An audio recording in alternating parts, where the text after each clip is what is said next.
morning, good afternoon, good evening. This article on the screen was published in one of the local Zimbabwean newspapers. Boycotting election is boycotting constitution. This argument has been said by so many people. What is disappointing here is that we are looking at a country, Zimbabwe, that is a failed state because we failed to hold free, fair, and credible elections. And therefore, then, one would expect this kind of argument, the nation has gone through it, and by now it should be clear to everybody that this kind of argument is a nonsense. It cannot be anything else. You can look at it from many different angles. One of the angles one can look at it is it presupposes that one must participate in the elections no matter what.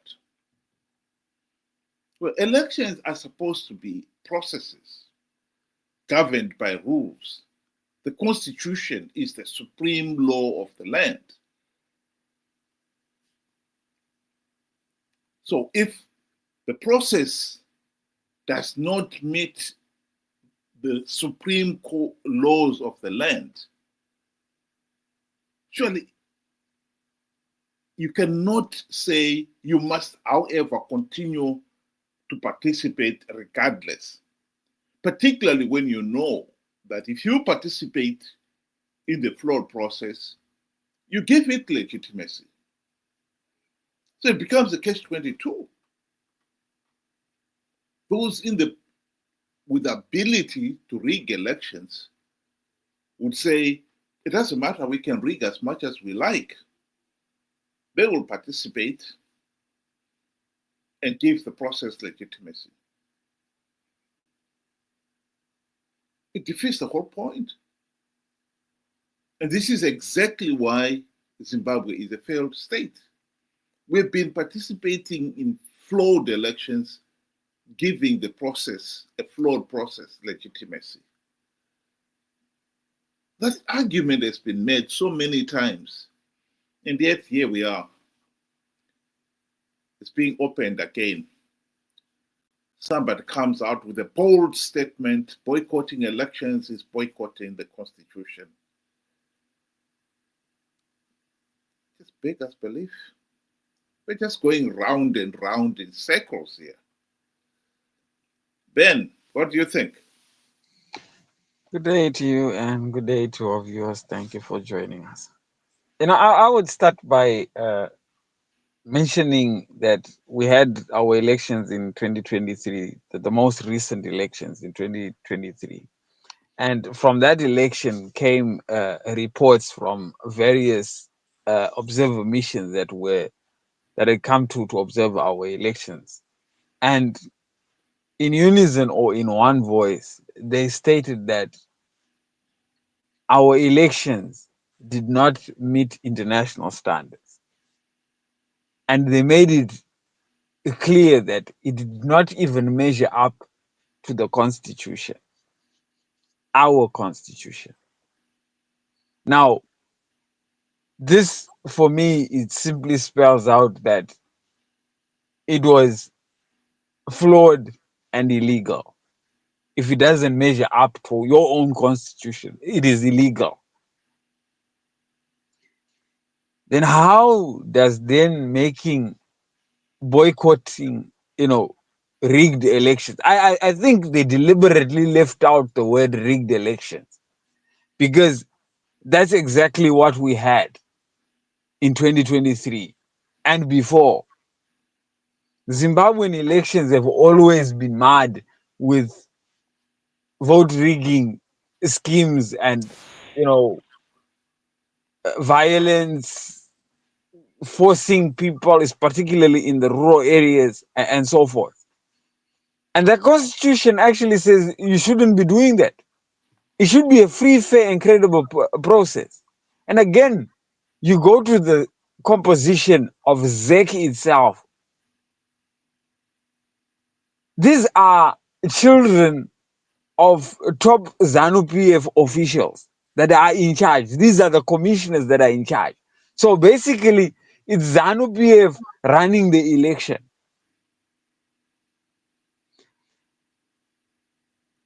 You know, I don't mind how foolish you can be, you know, or how blinded you can be. But this is a straightforward cut case where you have an election that is so flawed, so illegal, that the only logical step is to withdraw. And this has been the case for a number of Zimbabwean elections. So why one can continue saying, let us participate, otherwise we are boycotting the Constitution, when it doesn't measure to the Constitution? Geez, I have to agree with you. We are going round and round in circles. And it seems like there is no way out, because this is somebody that is very learned, that says something so foolish.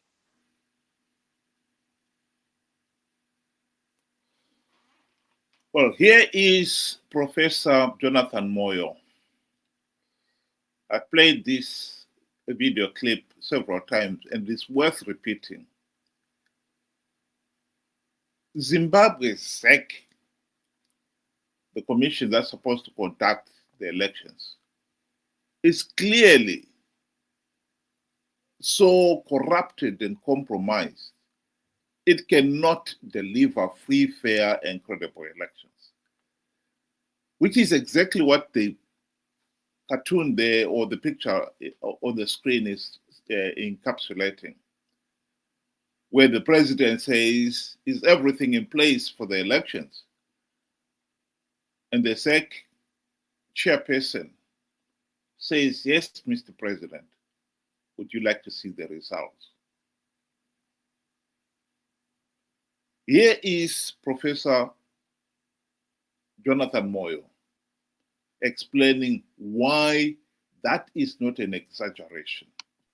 Chigumba is the mother of the rigging, and Malaba is the father of the rigging, endorsed what the mother was doing. It is actually scandalous. You see, ZEC is not supposed to be controlled by any authority. Yeah, it's supposed to be independent. It is an independent constitutional body. In fact, independent commission. It's a Chapter 12 institution. But ZEC did not run anything important. It never did. The computers were run by AFRICOM. The registration, accreditation, and so forth were run by a CIO company.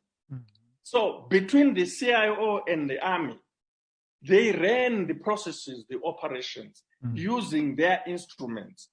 Either Matsanga, who is actually active, she's employed. She joined the, not joined, she was seconded to the electoral body in 2008 as a divisional intelligence officer. Now she is a director in the CIO.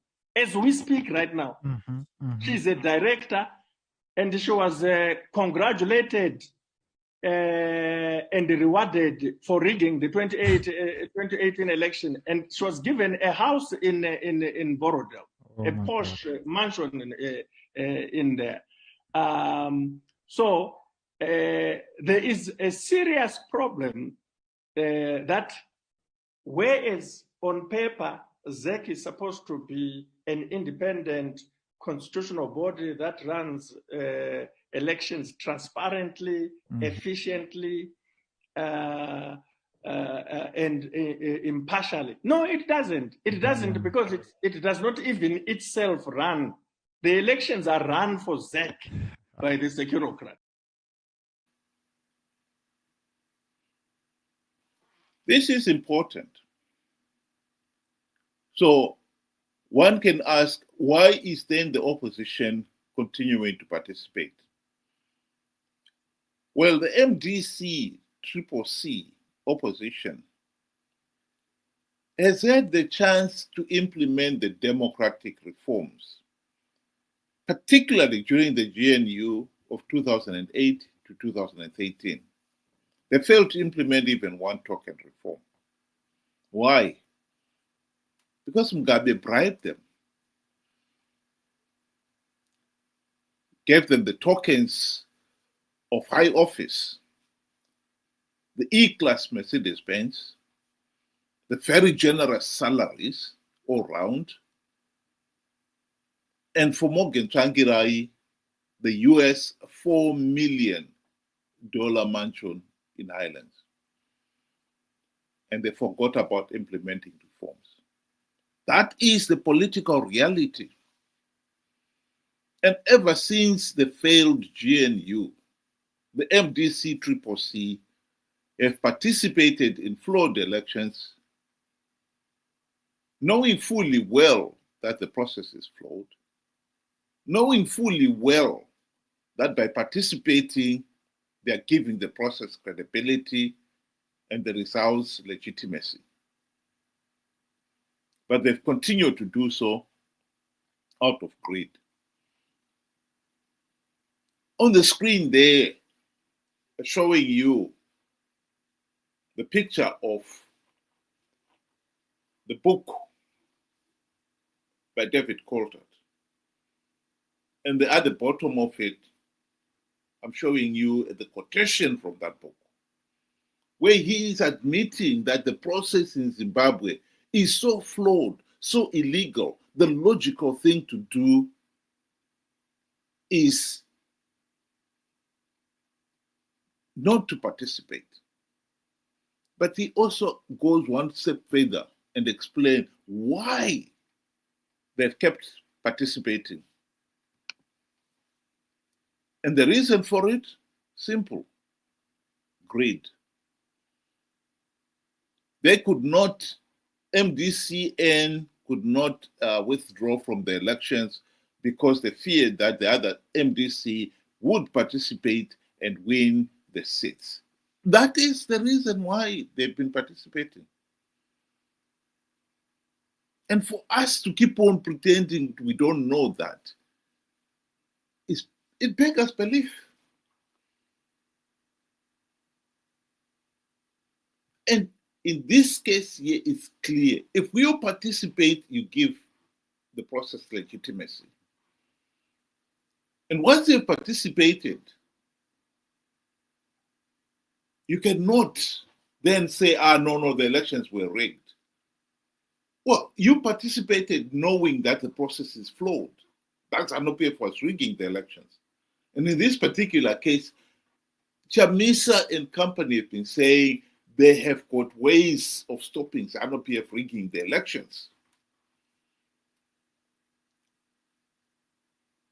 Only when they've lost the elections, they turn around and say, no, ZANU-PF rigged the elections. Yeah, but you are the one who said they were not going to do it because they had blocked it. I think the problem here is the sheer naivety of some of our people. You keep believing, Chamisa, people did not participate in 2018, 2023 elections because they fear that boycotting elections is boycotting the Constitution. They participated because they believed that the opposition had ways of winning rigged elections. That is now being honest. Chamisa and company, none of them have ever argued that they're not going to boycott elections because they don't want to boycott the Constitution. They've always said they were going to win the elections. They've devised ways of winning rigged elections. An idiotic lie, which unfortunately millions were stupid enough to believe. That is our problem here. Ben. I have to agree with you. You know, it is not that the evidence is not there or it is not clear. You know, a lot of time and effort has been given to making the evidence, documentaries, you know, for Zimbabweans. These things are done for Zimbabweans so that we can finally see the light. You know, you can look all around. I mean, the evidence is just galore. It really doesn't take a brilliant mind to understand what is going on with Zimbabwean elections. The simplest mind can understand. I mean, if you have ZANU-PF, a contestant, I'm sure everybody has participated in the OK Grand Challenge. That, you know, if you're a family member of somebody that works there, you're not supposed to take part in the competition, lest it be unfair to others. But here you find that the ZEC itself is composed of children of ZANU-PF members, direct children. The question now is, how do you think the children, how on earth are they going to go against their fathers and their mothers and themselves? Because once they lose that position, they're also out of a job. It doesn't take, you know, it's not rocket science. It's plain. You have the gold mafia, you know, documentary that told us way before the 2018 election that the 2018 elections and 2023 elections are being rigged. How? Like, you know, they gave us the details to it. Lo and behold, somebody says, I will win against all those odds. And guess what? He lost. And then he disappeared. And here comes somebody. Let us do it again. And we're eager to pick up the pieces and move forward. I think everybody knows the outcome of the 2028 elections because nothing has changed. Nothing has been, you know, there's no reform that has been put in place to stop the rigging. So you have to expect that the rigging will continue without fail. So it is nonsensical for somebody to say boycotting elections. Mind you, these elections are rigged. Say boycotting rigged elections is, you know, is boycotting the Constitution. Then we understand that we're supposed to participate in rigged elections no matter what. Because that is the truth. Zimbabwean elections are so flawed, so illegal. This came from not within Zimbabwe, but it came from the international community. It's always up to us at the end of the day. Do we want to continue going around in circles and giving ZANU-PF legitimacy and perpetuating our own suffering? It is always up to us. I believe everybody has got a choice. If Zimbabweans want to continue this way, so be it. We make a bed of thorns, lie in it. Well, I'd like to play a video clip of Mnangagwa insisting that the 2023 elections, were free, fair, and credible. And more significantly, dismissing the SADC, the AU, and all the other election observer teams would say the process was flawed. Vana vakatuka ZANU-PF kana ndonyanyisa kufara kuita zvakanaka. Ukavona vavengi vako vachikurumbidzwa nekuchikanganisa, ukavona vachiti ZANU-PF yakaipa, farai. You are doing correct things for your country. Hongu takaita maelections edu kuna vamwe vaitaura zvisina musoro zvikanzi maelection anofamba zvakanaka ndezvavo.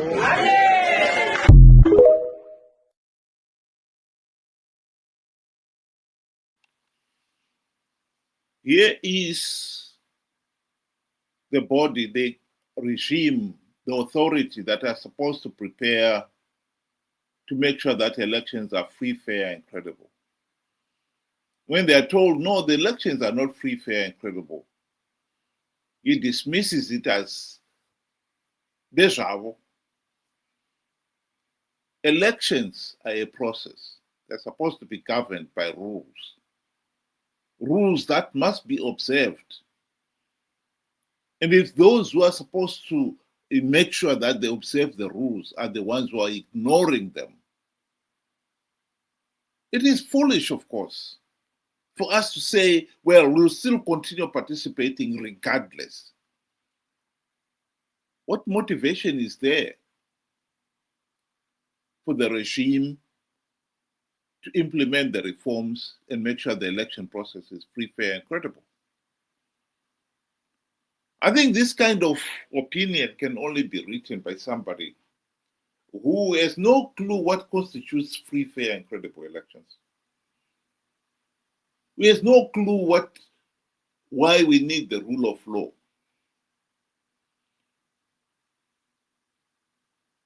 And for a nation to be so clueless, even after 45 years of rigged elections, in this day and age, that is worrying.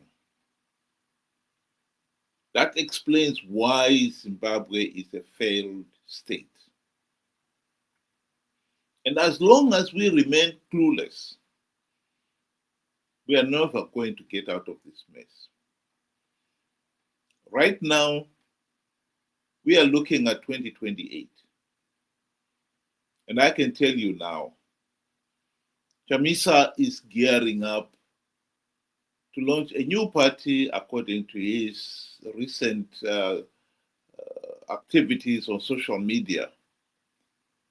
And he will be telling the people the same old lie that he has devised ways of winning rigged elections. And we, the people, should participate. What he doesn't tell you is that if you participate in another flawed elections, you give the vote rigging ZANU-PF legitimacy, perpetuate the dictatorship, and perpetuate the nation's suffering. It's tragic that 45 years after independence, we still don't know what constitutes free, fair, and credible elections. We still have no clue what the rule of law is all about. And we keep perpetuating the dictatorship and our own suffering. That's tragic. Ben, do you want to give your closing remarks? In closing, I would want to direct it to the author, Blessed Mhlanga, and say, you know, it's an insult to democracy.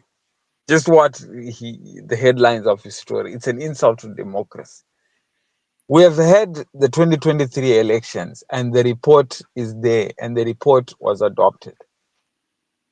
It stands. And it stands against Zimbabwe. And as far as I can see, nothing has been done to address the illegalities of our past election. Then here you are standing up and writing that people should participate in rigged elections, and you deliberately left that. Rigged elections. Because if they don't participate in rigged elections, they're boycotting the Constitution. The same elections that did not even measure up to the Constitution of Zimbabwe. And you're saying it doesn't matter. just participate. I would have expected it from somebody who knew no better. Maybe our grandfathers or grandmothers in the rural areas that really do not know what constitutes free, fair, and credible elections. Not a learned individual that would come and support that ZANU-PF continue rigging elections just because if we don't let them rig, we are boycotting the Constitution. It's sad, it's pathetic. And if possible, I would say rewrite this whole thing and use the exact terms, rigged elections. Thank you. Thank you very much. Thank you very much to those who were able to join us. Hope you'll be able to do it again tomorrow, 7 o'clock UK time, 8 o'clock Zimbabwean time, for another topical discussion. Have a good night.